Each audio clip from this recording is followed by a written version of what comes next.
Let's see here. So here's Caitlin Clark arriving here. Let's start it over.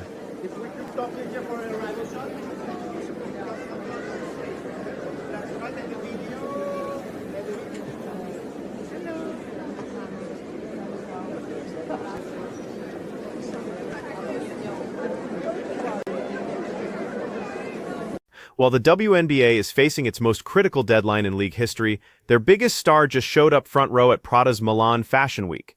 That's Caitlin Clark, suited and booted, sitting next to Ellen Pompeo, looking like she doesn't have a single care about what's happening back home. And honestly, that might be the smartest move she could make right now. Online, man, and it's good to see her doing more things outside of basketball, bro. Her doing stuff like this is what's going to keep her brand strong and just looking good. Now, ESPN did drop some news earlier today, yesterday, about the current state of the WNBA situation with this deadline, kind of detailing to us how all of this stuff is going to play out. This is a very important video. I want to share this here with you guys. Hopefully, I got it pulled up.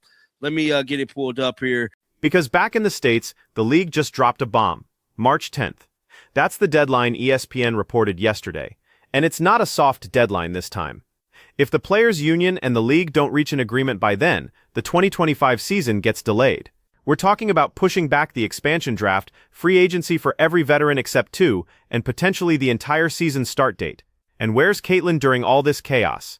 In Italy, at a fashion show, living her absolute best life. Listen, I want you guys to really listen to this. Get to now in the WNBA. For the first time ever, sources tell our Katie Barnes that the league has generated enough money to trigger revenue sharing with its players, essentially giving players a bonus. Now, moving forward, the Players Association, they want that revenue share to be tied with players' salaries. And remember, this comes as a crucial time. Our Alexa Philippou reports that the league has informed the union that an agreement needs to be reached by March 10th. And Alexa Philippou joins us now. Alexa, I feel like I've said over and over again over the last couple of months that there is a deadline that the WNBA and the Players Association need to come to an agreement. So is March 10th truly this time a real deadline? Malik, I guess you could call it a deadline of sorts. The players were told in that meeting yesterday that if a term sheet is not completed by March 10th, then the most likely outcome is that the season will be impacted. Let's break down what ESPN's Alexa Philippou actually reported, because this is crucial. The league told the players' union in a meeting that if they don't have a term sheet completed by March 10th, the most likely outcome is the season gets impacted. Now here's where it gets interesting. According to sources close to the players, this deadline did not go over well. The players are viewing this as a pressure tactic, especially after the league took 6 weeks to respond to the union's proposal at the beginning of the year. 6 weeks the league took to respond.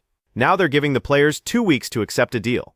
You can see why tensions are high. Source close to the players told me today that this was not taken well by the players when they heard this, that especially after the league took 6 weeks to respond to a union proposal at the beginning of the year, it just did not go over well, and that the players see this as an attempt for the league to pressure them into taking a deal they are not comfortable with.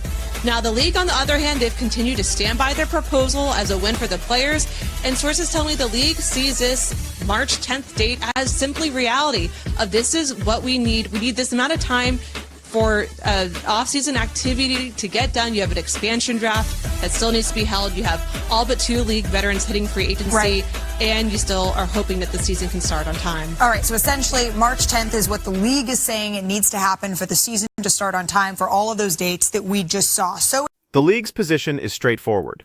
They see March 10th as simply reality. They need time for off-season activities. There's an expansion draft that still needs to happen. You've got all but 2 league veterans hitting free agency, and they're hoping the season starts on time. From a logistical standpoint, that makes sense, but here's what makes this deadline particularly loaded. For the first time ever, the WNBA generated enough revenue to trigger revenue sharing with players. That's a bonus payment that's never happened before in league history. The Players Association wants that revenue share tied directly to player salaries going forward, and that's where the negotiation gets complicated. And Alexa, over the next 2 weeks, what do we need to see? Oh, Well, that was three Alexa. things really come to mind. First, trying to figure out what this revenue share component will look like in the new collective bargaining agreement. Both sides still are disagreeing on what revenue sharing should look like in the new CBA, and also what actual percentage of revenue the players would get in this next agreement. Secondly, there comes the housing discussion. We know that's been a big flashpoint for players. It appears now, based off the proposals the league has sent back to the union, that teams will provide housing in some capacity in this next agreement. The exact details, though, still need to be hammered out. And then thirdly, union leadership will be meeting this week to discuss next steps. Included in that is going to be a next proposal that they will submit to the league in response to the league's proposal from this past Friday. Okay, so according to Alexa's reporting, there are 3 major tentpoles that need to be resolved in the next 2 weeks. First, the revenue component. Both sides are still disagreeing on what revenue sharing should look like in the new collective bargaining agreement, and what actual percentage of revenue players would get. That's the biggest sticking point. Second, housing. This has been a massive flashpoint for players all season. Based on the proposals the league has sent to the union, it appears teams will provide housing in some capacity in the next agreement, but the exact details still need to be hammered out. Are we talking stipends, furnished apartments? What about players with families? Third, union leadership is meeting this week to discuss next steps, including a counter-proposal they'll submit to the league in response to the league's most recent offer. This is where Caitlin's at.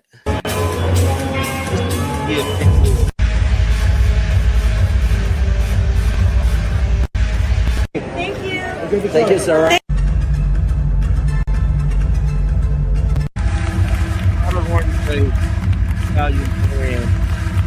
February 26, showing walking, not 1, not 2, before it looks off.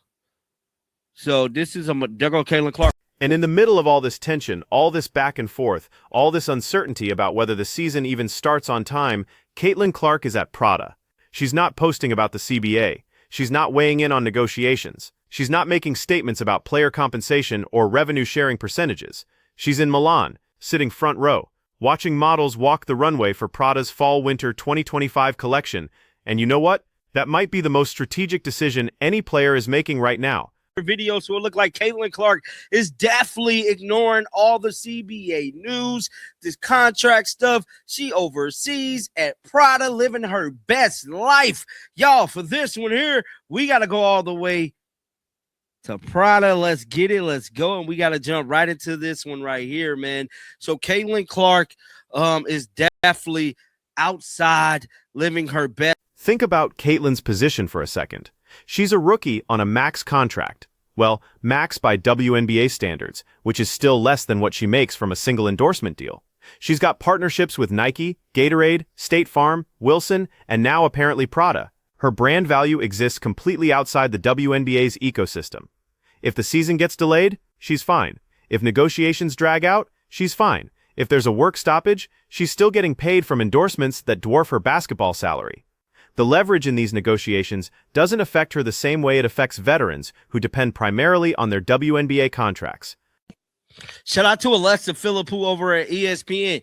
You guys just heard there. This is the real deal. This is the deadline. They don't get something done between now and March 10th. They cooked. Get down in the comment section. Let me know y'all thoughts about this one. Make sure y'all keep them bells on. I will be back with more videos. Like always, man, shake the damn haters off. I'm out of here, baby. But here's what's really smart about her staying out of it publicly. The CBA negotiations are contentious. There are players who feel the league's offer isn't good enough. There are others who might be more willing to accept it. There are veterans with different priorities than rookies. There are superstars with endorsement money and role players without it. Any statement Caitlin makes will alienate somebody. If she sides with the union's hardline position, she risks being seen as ungrateful given her endorsement wealth. If she suggests the league's offer is fair, she undercuts her teammates who are fighting for more. So she's doing the one thing that keeps her out of the crossfire. She's literally leaving the country.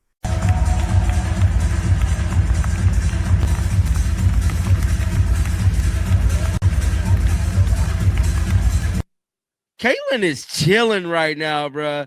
She definitely is. She do not have a care in the world, bruh, about what is going on in the WNBA. I ain't gonna lie to you, man. So she's in Italy. That's where Caitlin Clark is at. And the optics of where she went matter too. This isn't just any fashion event. This is Prada, one of the most prestigious luxury brands in the world, during Milan Fashion Week, sitting next to Ellen Pompeo from Grey's Anatomy. This is Caitlyn operating in a completely different stratosphere than WNBA contract negotiations. This appearance does more for her brand value than any statement about the CBA possibly could. It reinforces that she's transcended being just a basketball player. She's a cultural figure, a Fashion Week attendee, someone who gets invited to sit front row at Prada next to television stars. This is Kayla Clark with Ellen Guy. Hopefully I'm saying her name right, bruh.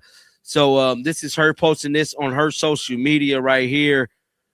This Stephen A. Smith, what is they talking about? Stephen A. Smith with the message to LeBron. We're going to skip past that. Let's see here. So here's Kayla Clark arriving here. Let's start it over.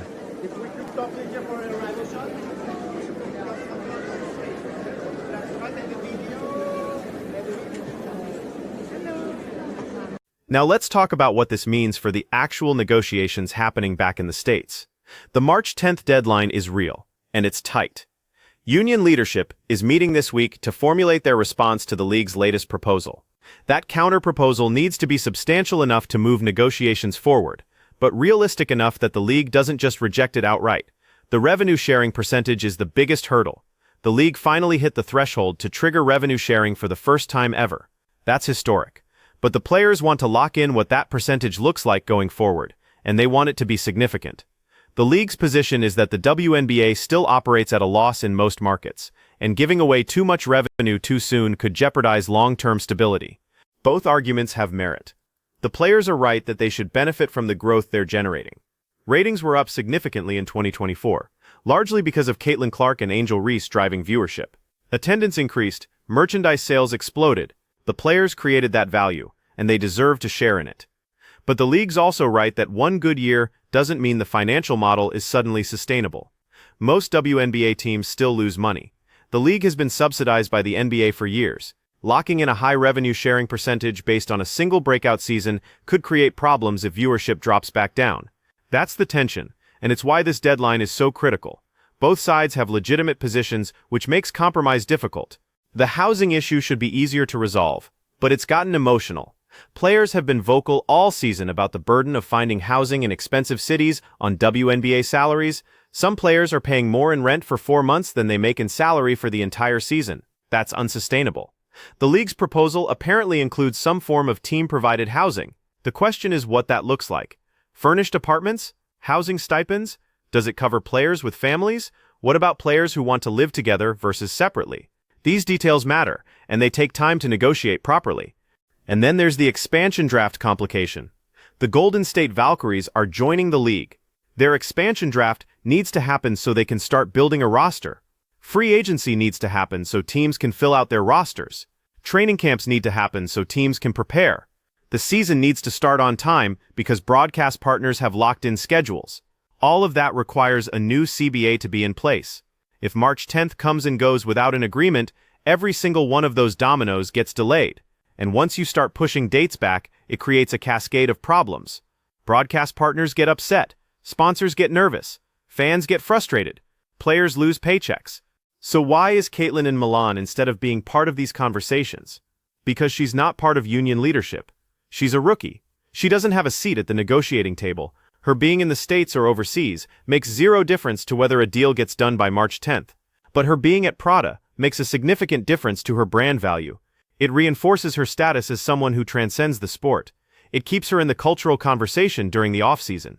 It creates content that her millions of social media followers engage with. It's smart business. And let's be honest about something else. If Caitlyn were in Indianapolis right now, the media would be hounding her for comments about the CBA negotiations. Every reporter would be asking her opinion on the league's offer, on the deadline, on whether she thinks a deal will get done. And any answer she gave would become a headline that overshadows the actual negotiations. By being in Italy, she's unavailable for comment. She's not dodging questions. She's literally not accessible to ask. That's not avoidance. That's strategy. She's letting the union leadership and league executives do their jobs without her rookie opinion becoming a distraction. Now, there's an argument that the league's biggest star should be using her platform to advocate for her fellow players, that she should be vocal about supporting better compensation and working conditions, that her silence is a form of complicity with the league's position. But that argument ignores the reality of Caitlyn's situation. She's on a max rookie contract. She's making more from endorsements than basketball. Her leverage in these negotiations is minimal, because her financial security doesn't depend on the WNBA. If she speaks up, she's speaking from a position of privilege that most of her teammates don't share. That could easily backfire. The players who need this CBA to be strong are the ones without endorsement deals. The role players making league minimum. The veterans whose playing careers are winding down and need to maximize earnings now. Those players have real skin in this game. Caitlyn's situation is fundamentally different, and here's something that doesn't get talked about enough. The WNBA's financial model is built on stars subsidizing role players. The max contract is artificially capped to ensure salary distribution across rosters. In a true free market, Caitlin Clark would be making multiples of what the WNBA max allows. She's already taking less than her market value to play in the league. So when people criticize her for not being more vocal about CBA negotiations, they're ignoring that she's already sacrificing potential earnings to be in the WNBA at all. She could play overseas for more money. She could focus entirely on endorsements and skip professional basketball. She's choosing to play in the WNBA despite the financial limitations. The March 10th deadline is going to force both sides to make hard decisions. The union has to decide how much they're willing to risk to get a better deal. Are they willing to delay the season? Are they willing to risk losing broadcast momentum from 2024? Are they willing to potentially alienate fans who just want to watch basketball? The league has to decide how much they're willing to give to avoid a work stoppage. Are they willing to increase the revenue sharing percentage? Are they willing to make housing commitments that could be expensive? Are they willing to set precedents that could complicate future negotiations?